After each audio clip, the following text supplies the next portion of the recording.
Welcome to the bottom of the rabbit hole. Salute to you for coming through. You are always appreciated. In this video, I'm going to discuss the sales numbers behind the John Wick vs. Neo franchises and talk about what might be a much less realized battle for Keanu Reeves that could potentially be happening behind the facade. So if it's your first time down here or you simply want to know everything about the Matrix universe, be sure to like, subscribe, and hit the notification bell so you do not miss out on any future Matrix news updates. An easy yellow pill technique to remember whenever you are trying to establish the motivation of a corporation is that you always follow the money. Let's start with the hardcore stats, because I found this Forbes article titled, Box Office John Wick 4 would have the edge over Matrix 4 in a Keanu Reeves showdown. Now this article echoes many of the talking points I shared in previous videos. It says, quote, Warner Brothers made news on Wednesday when it scheduled The Matrix 4 on May 21st, 2021, the same day as John Wick Chapter 4. Yes, I assume that John Wick 4 will be delayed, both because the production itself may be delayed due to conflicts with the fourth Matrix movie and because I don't think Keanu Reeves wants two big action Part 4 sequels opening on the same day. Jokes about Warner Brothers and Lionsgate splitting the bill for the actor to promote both movies at the same time aside, it's not going to happen, end quote. So this article agrees that there is very little to no chance of these two films actually sharing a release date, but leans more towards John Wick 4 being the one to budge in this round of release date chicken. In my last video, I showed proof of Warner Brothers' track record in regards to moving release dates around, so we will have to see which one moves, but I am confident at least one of these films will change dates, and honestly I hope it's The Matrix. When I first heard the original target of 2022, that made sense, because of the intense fight choreography training and lengthy CGI post-production process. Let's be honest, no one wants to see a rushed Matrix film, myself included. Many people like to say that the second and third Matrix films were not good because they were rushed or some sort of money grab. I'm not saying I agree with that assessment, but the article goes on to say, plenty of folks didn't care much for the Matrix sequels. While those people are incorrect, the franchise unquestionably peaked at the second film. The second installment was a true breakout sequel, following the Matrix leggy 171 million domestic from a 37 million Wednesday through Sunday launch run in April of 1999. The Wachowski sci-fi franchise went from a 279 million domestic and 742 million for The Matrix Reloaded in May of 2003, following a 134 million Thursday through Sunday debut, to a 424 million finish from an 84 million Wednesday through Sunday launch for The Matrix Revolutions 6 months later in November of 2003, end quote.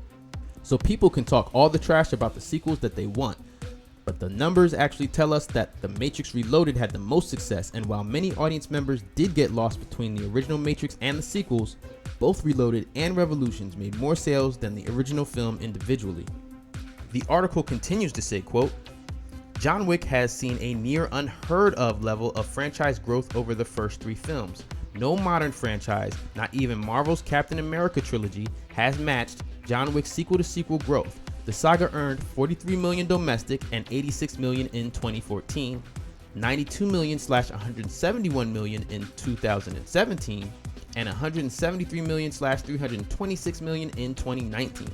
Captain America Civil War earned just 3.1 times the first Avengers' 370.6 million global cumulative audience, compared to John Wick 3 earning 3.7 times the first film's 86 million cumulative audience. And then goes on to say, even if it ends up costing 100 million, the franchise is cheap enough to not necessarily need a specific release date to score accordingly. Lionsgate could just wait until May 22nd, 2022, but they have a lot more flexibility compared to a big budget sci-fi that needs a prime summer date, so we can expect a new date any day. Truth be told, the best case scenario for Keanu Reeves fans and or folks who want vibrant Hollywood franchises that aren't just from the DC/Marvel sandbox is for John Wick Chapter 4 and The Matrix 4 to not open on the same day or anywhere near each other, end quote. So not only does the Forbes article agree with my previous conclusions, but they also go on to make the same Marvel vs. DC comparisons in the Battle for Keanu Reeves video here on this channel. I didn't plan on making another video about this subject, but my horoscope said that strong foresight appears right when the need arises. Suffice it to say, I'm feeling a little extra validation about this topic. In fact, I found a handful of other articles echoing my points from that video, so remember where you heard it first. Of course, I will leave a link in the description in case you missed out. But speaking of the Marvel vs. DC rivalry, I found yet another article that might shed even further insight on this National Keanu Reeves Day publicity stunt. I found an article on WeGotThisCovered.com titled, "WB Still Hoping for Keanu Reeves to Return as Constantine." In this article it says, quote, "The 55-year-old is staying firmly in the franchise business for the time being, with Bill and Ted Face the Music set for next year, a release date already penciled in for the 4th installment in the John Wick series, and The Matrix 4 in development. The next step seems likely to be a role in a comic book movie then, given recent reports that Marvel Studios approaches Reeves for virtually every one of their projects, along with rumors that rivals DC are also desperate to secure his services. However, it would appear that DC and Warner Brothers may have the advantage, with the Speed and Point Break star already having worked with them before in 2005's Constantine. The movie was a decent-sized hit at the box office, earning over $230 million, and has gone on to enjoy a second life as a cult favorite among fans of the genre. And it now seems as if WB are eager to get Reeves back to reprise the role." End quote. There are a couple of noteworthy things to take away here. First, do not miss that Marvel has approached Reeves multiple times in an attempt to inject him into the MCU, and each time, Reeves does not end up in a Marvel role. Secondly, when I take a step back and process all the information that I've come across on this issue in the past week, it appears that the May 21st National Keanu Reeves Day announcement was the ultimate 3D chess move by Warner. On the surface, they put pressure on Lionsgate to free up Reeves' schedule for The Matrix 4. But behind the scenes, it appears to me that they are ultimately trying to make sure Reeves stays so busy that he won't be available to accept any comic book roles anytime soon from their arch nemesis MCU.